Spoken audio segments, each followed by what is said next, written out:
I've written a few things of I want to emphasize practical ways to be sustainable. People often have this misconception that sustainable people are like trying to put it down your throat and they're trying to be zero waste. I just want to once again emphasize that this is practical, very, very practical. I'm not doing anything really that's inconveniencing my day-to-day life whatsoever. My first one that everyone probably knows, and hopefully a lot of you guys do, is to use reusable thermoses, reusable water bottles. That's just simply put the easiest way to cut down on waste, and they carry more water.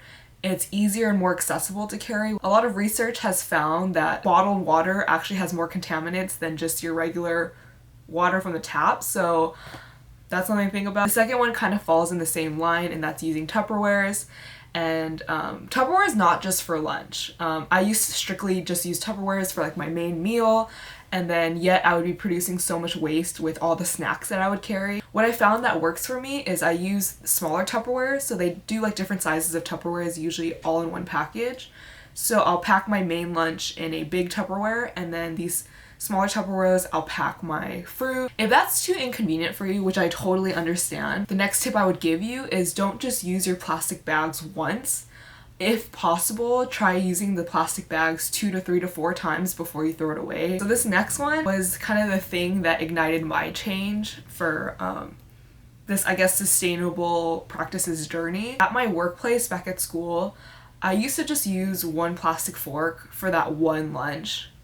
Eat my lunch that takes probably like 10 minutes to eat, and that one plastic fork I would just throw away.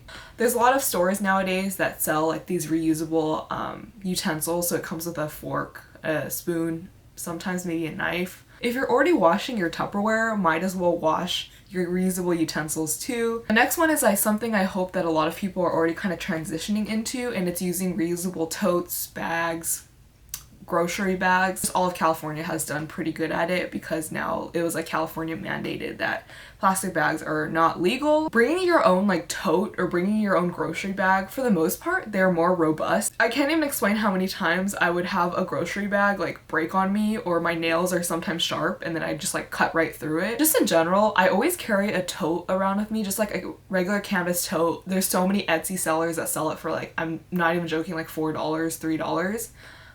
For one, to me, they are just extremely useful because the totes are so massive, so you can just stuff everything you need in there. I know a lot of people use Baggu reusable bags because they're compact. Another one is I always save old like skincare product bottles or lotion tins or whatever, and I'll save those because they're useful when I'm going to travel, because they're like usually pretty small, pretty compact. So when I'm traveling, obviously I don't need a full-sized whatever it is. The next one is really, really simple, honestly, and I think it's highly practical. And I just get all my receipts, or the receipts that I get it printed. And I know everyone handles their finances differently, but for example, if I'm like shopping for clothes, and I know a lot of clothing places are even going paperless nowadays. For me, I think that's actually even more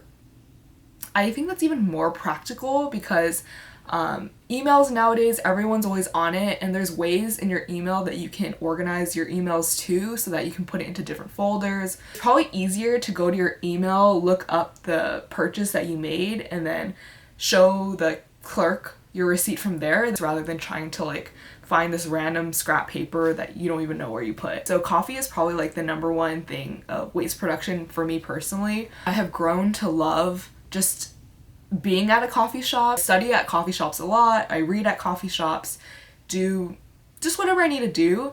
And so because I'm already staying at the coffee shop for so long, I usually get a cup for here. Coffee shops almost always have a for here option where they will give you your coffee in a mug. Even though like some coffee shops, like if you bring your own thermos, or if you bring a thermos that's branded by that coffee company, they'll give you a discount. Many coffee shops too, if you do for here coffee, they'll give you your refill for free. So like there's many perks to it that many people don't realize. Rather than just getting your grab and go coffee, maybe next time consider just bringing whatever you were gonna do at home, bring it to the coffee shop, and then get your coffee for there and just enjoy kind of the the study atmosphere of the coffee shop while enjoying your coffee. Okay, so my final and last sustainability tip. I wash my clothes, my colors, and my whites together nowadays, and it's just as simple as putting it into the cool setting, and that way the color doesn't bleed into, so that your colors won't bleed into your whites, because sometimes when the temperature is too hot that can happen. It's just so much easier because rather than having to do 2 separate loads, I just do everything in one load and I'm done. And also, I usually never have a big enough batch for my whites that I don't feel like another batch of washing clothing is justified.